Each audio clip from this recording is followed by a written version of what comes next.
नमस्कार दोस्तों, एक बार फिर से आपका स्वागत है हमारे YouTube चैनल एनसी कैंपस में।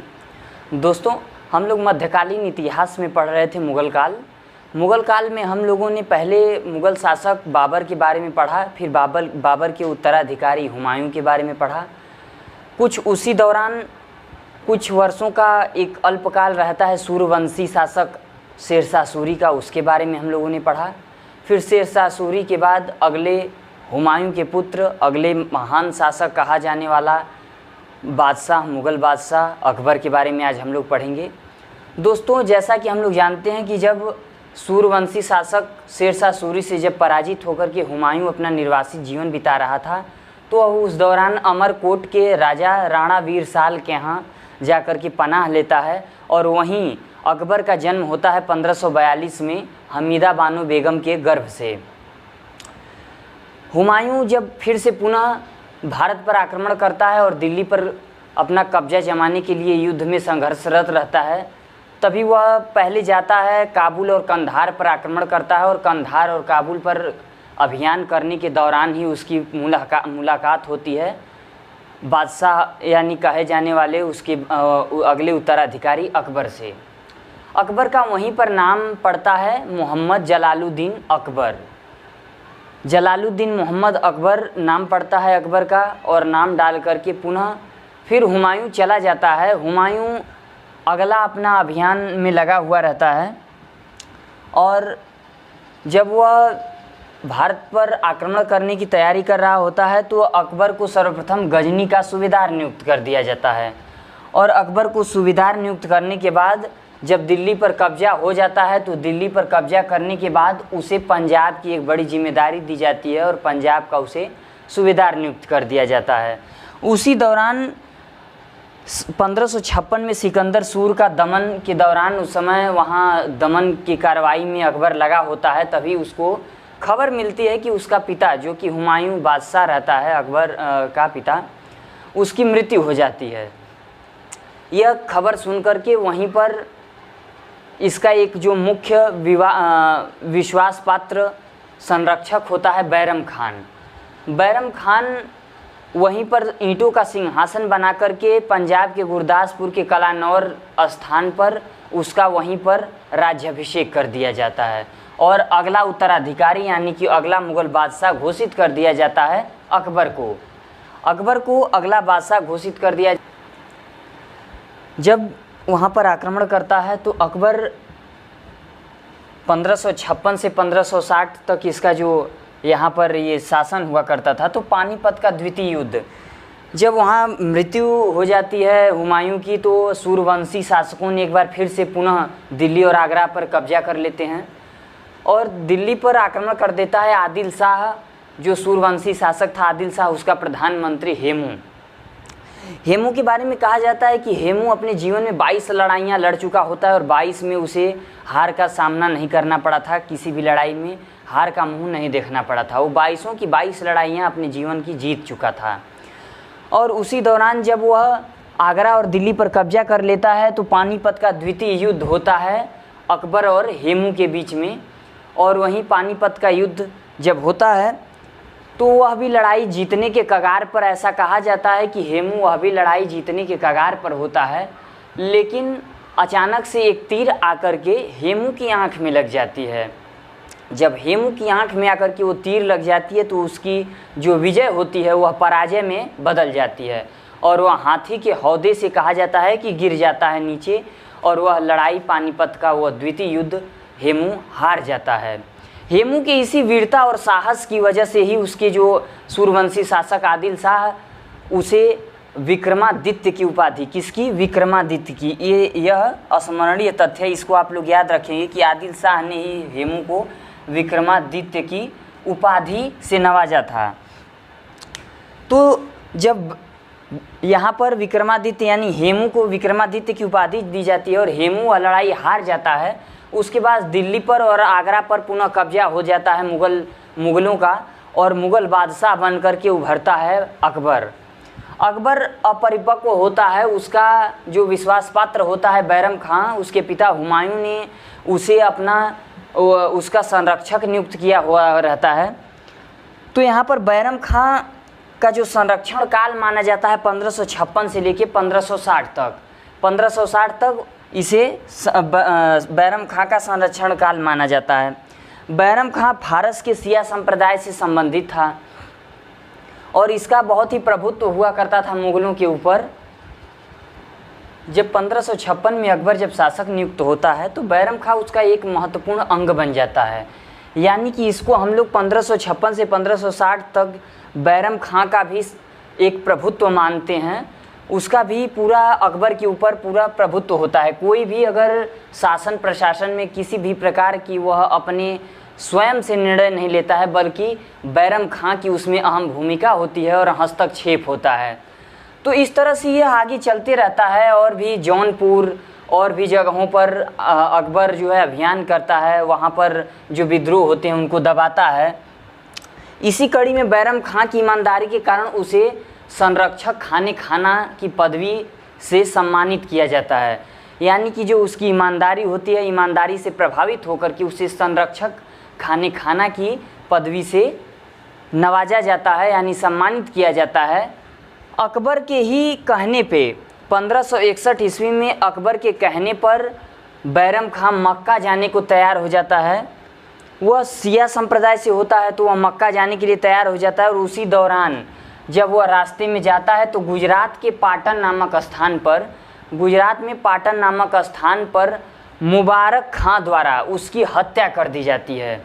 और जब बैरम खां की हत्या कर दी जाती है और उसका यह संदेश या खबर जब मिलता है अकबर को, तो अकबर थोड़ा दुखी ज़रूर होता है, लेकिन ऐसा कहीं कहीं कहा जाता है कि अकबर द्वारा ही उसकी हत्या करा दी जाती है। तो जब यहाँ बैरम खां की हत्या कर दी जाती है तो उसके बाद बैरम खां की जो विधवा पत्नी होती है सलीमा बानो बेगम, उससे अकबर अपना निकाह कर लेता है, यानी उससे विवाह कर लेता है उसकी विधवा से, और उसके पुत्र अब्दुल रहीम को गोद ले लेता है और गोद लेकर के उसे आगे चल कर के अब्दुल रहीम को भी खाने खाना की उपाधि देता है खाने खाना की। 1560 से 1564 के बीच में पेटीकोट शासन यानी पर्दा शासन, इसका प्रभुत्व माना जाता है। जब मुग़ल काल में जब बैरम खां उसका जो संरक्षक था उसकी मृत्यु हो जाती है, यानी मृत्यु करा दी जाती है मुबारक खां द्वारा, और उसकी विधवा जो सलीमा बानो बेगम थी उससे अकबर निकाह कर लेता है। उसके पुत्र अब्दुल रहीम को गोद ले लेता है और उसे खाने खाना की पदवी दी जाती है, उसे सम्मानित किया जाता है। उसके बाद उसके अकबर के कुछ खास रिश्तेदारों नातेदारों का एक प्रभुत्व उसके ऊपर हो जाता है।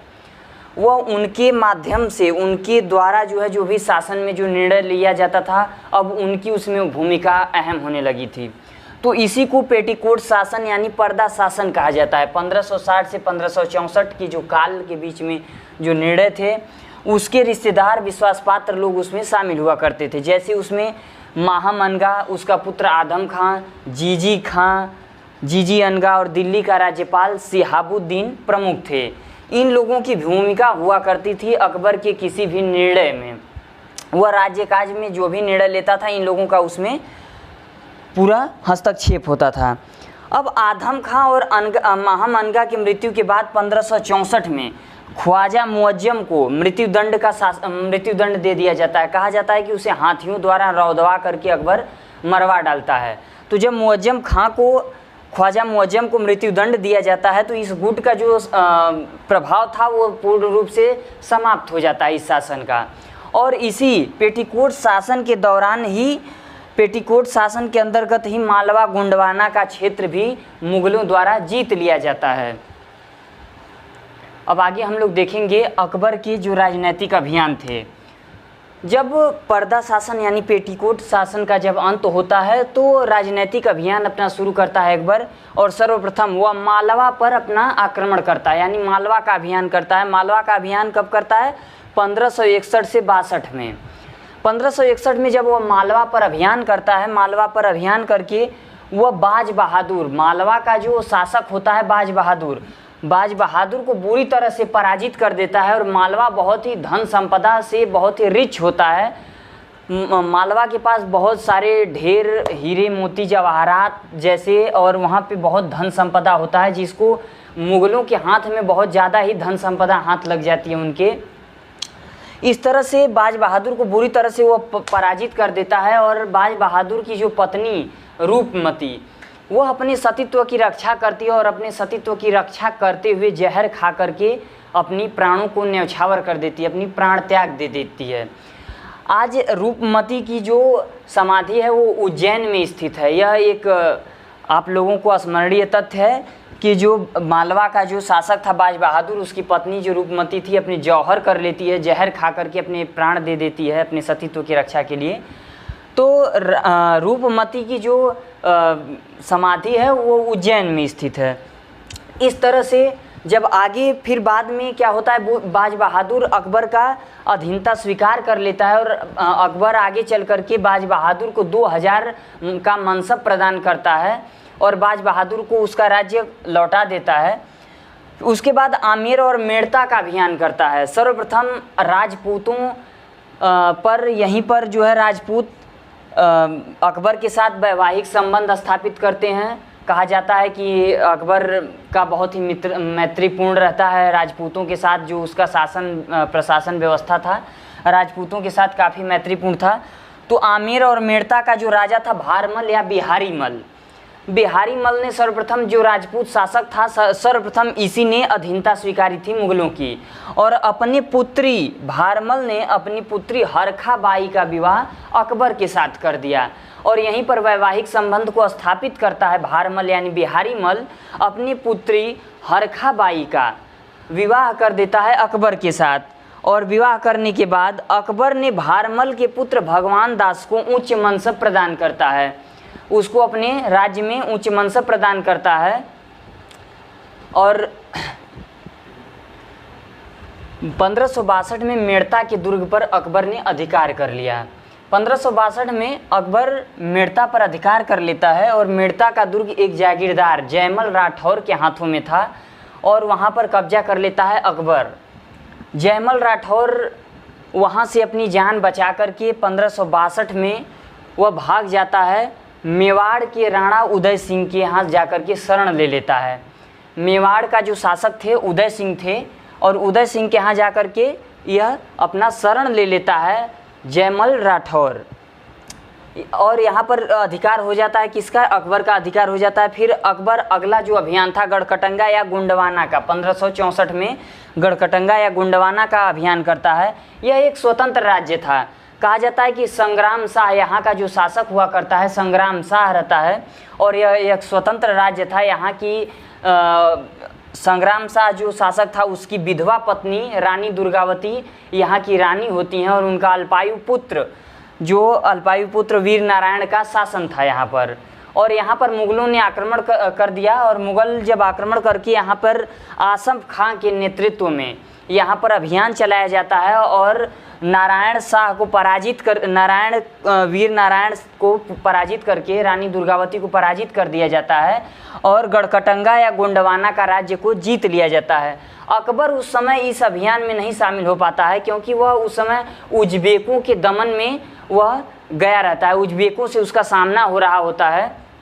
तो यहाँ पर ये गढ़कटंगा या गोंडवाना का जो था तो यहाँ संग्राम शाह की पत्नी जो थी विधवा 1564 में दुर्गावती को युद्ध में पराजित करने के बाद अकबर उसी राजवंश के एक व्यक्ति होता है चंद्रशाह, वह जो राज्य था गढ़कटंगा यानी गोंडवाना का, तो रानी दुर्गावती को पराजित करने के बाद अकबर क्या करता है उसी से संबंधित उसी राजवंश से संबंधित एक चंद्रशाह नामक व्यक्ति होता है, वह राज्य उसी को सौंप देता है। अमन दास ने रायसेन को जीतने में गुजरात के बहादुर शाह की मदद की थी जिसने उसे संग्राम शाह की उपाधि दी थी। तो दोस्तों ये वीडियो यहीं समाप्त होता है। वीडियो कैसा लगा आप कमेंट बॉक्स में ज़रूर बताएं। अभी अकबर का जो ये काल है बहुत लंबा है, कई युद्ध कई अभियान इसके द्वारा हुए हैं। तो इस वीडियो में केवल इतना ही। अगले वीडियो में हम लोग नेक्स्ट पार्ट लेकर के आएंगे अकबर का, उसमें इसको विस्तार पूर्वक से हम लोग देखेंगे। Okay, thank you.